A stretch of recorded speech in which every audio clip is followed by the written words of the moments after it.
को डिस्कस कर लिया है फिजिकल मेथड के अंदर।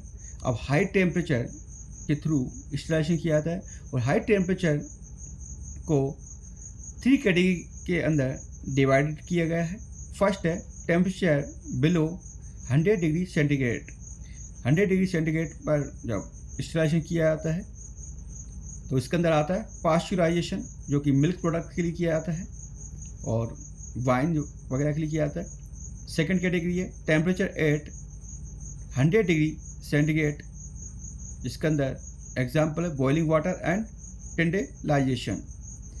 जो टेम्परेचर बिलो 100 डिग्री और टेम्परेचर एट 100 डिग्री। और टेम्परेचर थर्ड कैटेगरी है टेम्परेचर अबव 100 डिग्री सेंटीग्रेड, जो कि एग्जाम्पल है, बेस्ट एग्जाम्पल है ऑटोक्लेविंग के लिए, जो कि हॉस्पिटल सप्लाईज के अंदर या हॉस्पिटल के अंदर ऑटोक्लेविंग के द्वारा ही आपका सर्जिकल ड्रेसिंग का इंस्टॉलेशन किया जाता है। नेक्स्ट हाई टेम्परेचर, जो कि फर्स्ट कैटेगरी है टेम्परेचर अबव 100 डिग्री सेंटीग्रेड, जिसके अंदर आता है ड्राई हीट स्टेलाइजेशन, जो कि ऑक्सीडेशन मेथड पर डिपेंडेंट होता है, या यू कैन से कि ड्राई हीट स्टेलाइजेशन के अंदर माइक्रो ऑर्गेनिज्म के अंदर मौजूद जो सेल ऑर्गन्स होता है उसका क्या होता है, ऑक्सीडेशन हो जाता है, और ऑक्सीडेशन से क्या होता है, माइक्रो ऑर्गेनिज्म किल्ड हो जाता है। ड्राई हीट स्टेलाइजेशन के अंदर क्या किया था, डायरेक्ट कॉन्टैक्ट विथ हीट, जो सब्सटेंस होता है, जो भी प्रोडक्ट होता है, वो डायरेक्ट हीट के कॉन्टैक्ट में होता है। तो इसलिए हीट लेवाई सब्सटेंस के लिए ये मेथड यूज नहीं किया जाता है। इसकी कुछ डिसएडवांटेज हैं। इसके लिए high temperature and longer time की रिक्वायरमेंट होती है, लेस इफेक्टिव होता है, और thermostable substance which not degraded above 140 degree centigrade. ऐसे थर्मोस्टेबल सब्सटेंस जो कि 140 डिग्री सेंटीग्रेड टेम्परेचर पर भी ख़राब नहीं होती, उनके लिए ये यूज किया जाता है। और इसके अंदर जो टेम्परेचर है वो टाइम के अकॉर्डिंग वेरी इंपॉर्टेंट है। यही चीज़ें पूछी जाती हैं एग्ज़ाम के अंदर। तो टेम्परेचर एंड सेकंड के अंदर है आपका होल्डिंग टाइम, जो कि आवर्स के अंदर है। क्लियर? तो ये सारा की पैरामीटर वो आवर्स के अंदर ही आएंगे टाइमिंग, क्योंकि ये टाइम कंज्यूमिंग प्रोसेस होता है, इसमें लॉन्गर टाइम लगता है ड्राई हीट स्टेलाइजेशन के अंदर। तो टेम्परेचर है 140 डिग्री सेंटीग्रेड, उसके लिए होल्डिंग टाइम कितना होगा, 3 आवर्स। 150 डिग्री सेंटीग्रेड टेम्परेचर पर होल्डिंग टाइम कितना होगा आपका, 2 आवर्स 30 मिनट्स। क्लियर? और 160 डिग्री सेंटीग्रेड टेम्परेचर के लिए 2 आवर्स की का होल्डिंग टाइम होगा। और लेबोरेटरी ग्लासवेयर जो मोस्टली होते हैं वो इसी टेम्परेचर पर स्टेलाइज किए जाते हैं। नेक्स्ट है 170 डिग्री सेंटीग्रेड टेम्परेचर के लिए कितना चाहिएगा, 1 आवर का रिक्वायरमेंट होती है। होल्डिंग टाइम उसका 1 आवर होता है। तो आप इसे स्टार्ट कर सकते हैं 140 टू 170 तक। क्लियर?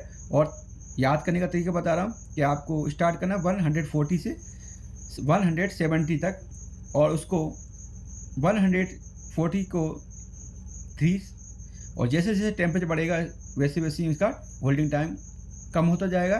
तो आप देखिए 3 पे 2.5 आवर, 2 आवर और 1 आवर, इस टाइप से आप याद करें।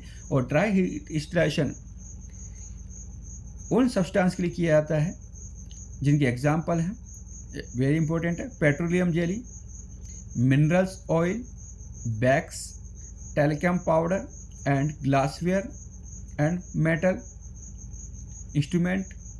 उनके लिए ये ड्राई हीट स्टेलाइजेशन किया जाता है। और इसकी ट्रिक है नो वाटर एंड, जो जलते नहीं हैं। ऐसे जो सब्सटेंस जिसके अंदर वाटर कंटेंट कम है या ना के बराबर है और जो जलते नहीं हैं, तो आप इस टाइप से याद कर लें। तो ये ड्राई हीट स्टेलाइजेशन के द्वारा किया जाता है। जैसे टेलीकॉम पाउडर, उसके अंदर वाटर कंटेंट बहुत ही कम होता है। पेट्रोलियम जेली है, मिनरल ऑयल्स, ग्लासवेयर, मेटल्स के लिए।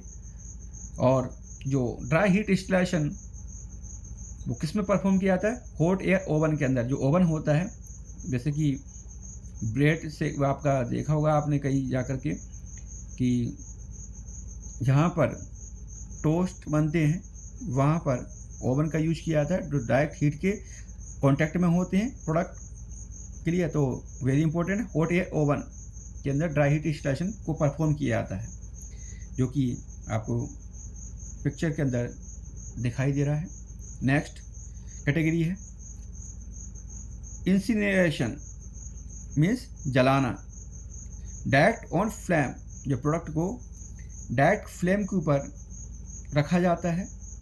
तो इसके ऐसे सब कौन कौन के लिए किया जाता है इसका incineration? Forceps, metal spatula, test tubes etcetera. Clear. अब नेक्स्ट कैटेगरी टेम्परेचर की। Temperature above 100 degree centigrade temperature, जिसके अंदर से फर्स्ट कैटेगरी है आपका मोस्ट हीट स्टेरिलाइजेशन। इससे पहले हमने क्या पढ़ा था आपका कि अबव 100 डिग्री सेंटीग्रेड टेम्परेचर, अब ये बिलो 100 डिग्री सेंटीग्रेड का हम कैटेगरी ले रहे हैं। इसके अंदर मोस्ट हीट स्टेरिलाइजेशन, मतलब आप इसको स्टीम स्टेरिलाइजेशन भी कहा जाता है। क्लियर। तो इसका जो मेथड होता है वो क्या होता है कि coagulation of protein of microorganism, या you can say precipitate of protein of microorganism. ये क्या करता है कि आपका कोगुलेशन कर देता है या डीनेचरेशन कर देता है प्रोटीन ऑफ माइक्रो ऑर्गेनिज्म, जिससे उनकी क्या होता है ग्रोथ उनकी रुक जाती है और वो किल्ड हो जाते हैं। और स्टीम स्टेरिलाइजेशन ऑटोक्लेव के अंदर किया जाता है, जैसे कि अपने घरों के अंदर जो प्रेशर कुकर होता है वो सेम इसी टाइप का अपरेटस होता है, जिसे ऑटोक्लेव कहा जाता है। क्लियर। और इसके अंदर steam under pressure give more temperature than boiling. क्या कह रहा है कि स्टीम जो होती है उसका जो टेम्परेचर होता है वो हाई होता है कंपेयर टू बॉइलिंग से। और हमें पता है कि स्टीम की जो पेनिट्रेशन पावर होती है वो भी काफ़ी ज़्यादा होती है। तो इसलिए क्या इजी वे के अंदर इसके अंदर बहुत ही कम समय के अंदर स्टेरिलाइजेशन की प्रोसेस हो जाता है। तो इसके अंदर हमें ध्यान रखना है कि आप इसके मैकेनिज्म रिएक्शन या यू कैन से के मेथड है आपका coagulation of the protein of micro organism कर देता है। किसमें परफॉर्म किया था? Autoclave pressure cooker. और स्टीम की क्या होती है आपका मोर हीट प्रोवाइड कराती है और इसकी पेनिट्रेशन पावर भी बहुत ज़्यादा होती है। क्लियर। नेक्स्ट जो सब्सटेंस के एग्जांपल है जिनका स्टीम स्टेरिलाइजेशन या मोस्ट हीट स्टेरिलाइजेशन किया जाता है, एक तो solution of containing ampoules, glasswares, rubber, filter, hospital supply like cotton, bandage, plaster etcetera. और इंस्ट्रूमेंट भी इसके अंदर आ जाते हैं। नेक्स्ट इसके अंदर ध्यान रखना है, वेरी इंपॉर्टेंट है, ऑटोक्लेविंग टेम्परेचर और इधर है होल्डिंग टाइम जो कि मिनट्स के अंदर है। उधर आपका डाई हीट स्टेरिलाइजेशन के अंदर आवर्स के अंदर थी। क्लियर। इसके अंदर मिनट्स के अंदर होती है। तो ध्यान रखना है, वेरी इंपॉर्टेंट है। Temperature 115 to 118 degree centigrade temperature का जो टेम्परेचर पर उसमें होल्डिंग टाइम कितना लगेगा? 30 मिनट, मतलब 30 मिनट के अंदर वो स्टेरिलाइज हो जाएगा। नेक्स्ट 121 टू 124, इसके अंदर 15 मिनट्स लगेंगे होल्डिंग टाइम। 126 टू 129, इसके अंदर 10 मिनट्स लगते हैं स्टेरिलाइजेशन में। और 134 टू 138, इसमें 5 मिनट्स लगते हैं। जैसे जैसे टेम्परेचर बढ़ता है और प्रेशर आपका इंक्रीज होता है तो क्या होता है कि जो स्टेरिलाइजेशन का जो प्रोसेस होता है वो बहुत ही कम समय के अंदर परफॉर्म हो जाता है। क्लियर। तो हमें ध्यान रखना है और इन्हें आप चाहो तो राउंड फिगर के अंदर भी इन्हें याद कर सकते हो। 115 टू 118 है तो इसे 120 आप इसे लिख लें। तो इसके अंदर हमें स्टार्टिंग करनी 30 मिनट से, हाफ एन आवर के अंदर, कुछ ही मिनट के अंदर। हमने देखा होगा कि हमने घरों के अंदर जब खाना बनाते हैं पतीले के अंदर, तो अगर उसे पतीले के अंदर बनाते हैं तो क्या होता है आपका दाल बनने के अंदर आपका घंटों लग जाते हैं। क्लियर। परंतु जैसे ही हम प्रेशर कुकर का यूज करते हैं तो उसके अंदर विदिन मिनट के अंदर कुछ ही मिनटों के अंदर वो आपका खाना पक जाता है। तो आप इस टाइप से ध्यान रखें। स्टार्टिंग करेंगे हम 30 मिनट्स। क्लियर। और 121 टू 125 से आप बोलें इसको ताकि आपको याद रहेगा। तो ये 50 मिनट्स लगेंगे।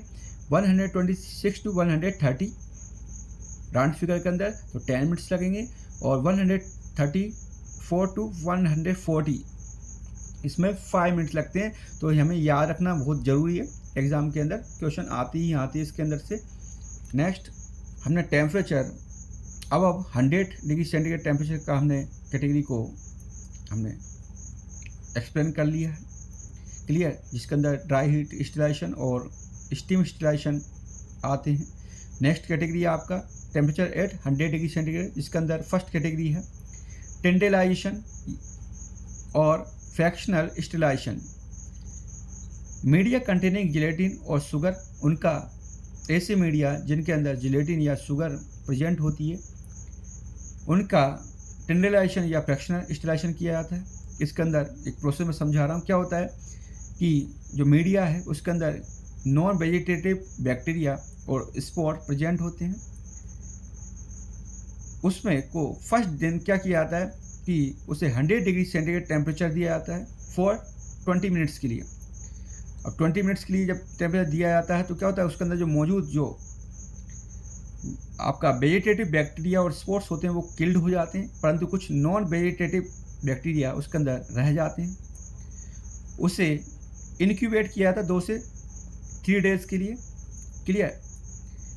उससे क्या होगा कि जो non vegetative form vegetative form के अंदर चेंज हो जाती है, clear. Non vegetative form change into vegetative form, और देन वही प्रोसेस रिपीट करेंगे। उसे 100 डिग्री सेंटीग्रेड टेम्परेचर उसे प्रोवाइड कराएंगे 20 मिनट्स के लिए, जिससे क्या होगा सारे के सारे जितने भी बैक्टीरियाज हैं वो किल हो जाते हैं, और इस प्रकार से इनका स्टीलाइजेशन किया जाता है। और एक अपरेटस होता है जिसके अंदर ये टेंडेलाइजेशन को परफॉर्म किया, स्टीम आर्नोल्ड, याद रखना है, कई बार पूछ लिया जाता है। और टेम्परेचर एट 100 डिग्री पर सेकंड कैटेगरी है हमारी बॉइलिंग वाटर, जो कि बहुत ही कम यूज की जाती है। ये मोस्टली ना के बराबर इसको परफॉर्म किया जाता है बॉइलिंग वाटर के थ्रू। नेक्स्ट कैटेगरी लेकर चल रहे हैं हम टेम्परेचर बिलो 100 डिग्री। ऐसे जो सब्सटेंस जो कि हीट के लिए सेंसिबल होते हैं, या यू कैन से कि थर्मोलेवाइज सब्सटेंस का स्टीलाइजेशन इनके द्वारा किया जाता है, जो कि डेयरी प्रोडक्ट या यू कैन से कि मिल्क प्रोडक्ट का स्टीलाइजेशन इसी टेम्परेचर पर किया जाता है below the 100 degree centigrade temperature पर। तो इसके अंदर फर्स्ट कैटेगरी है पास्चुराइजेशन। जो मिल्क आता है, पैक्ट जो मिल्क आता है वो उसके ऊपर लिखा रहता है पास्चुराइज मिल्क, कभी भी उसके अंदर स्टीलाइज मिल्क नहीं लिखा रहता, क्लियर। तो पास्चुराइजेशन के अंदर चलेंगे हम high temperature for short time के लिए, हाई टेम्परेचर दिया जाता है शॉर्ट टाइम के लिए, और kill some type of bacteria not all type. तो ये क्या होता है कि इसके अंदर कुछ प्रकार के बैक्टीरिया किल हो जाते हैं, परंतु सभी प्रकार के बैक्टीरिया किल नहीं होते हैं। ये 2 टाइप का होता है पास्चुराइजेशन। फर्स्ट है होल्डिंग मेथड, वेरी इंपॉर्टेंट है, कई बार पूछे थे एग्जाम के अंदर।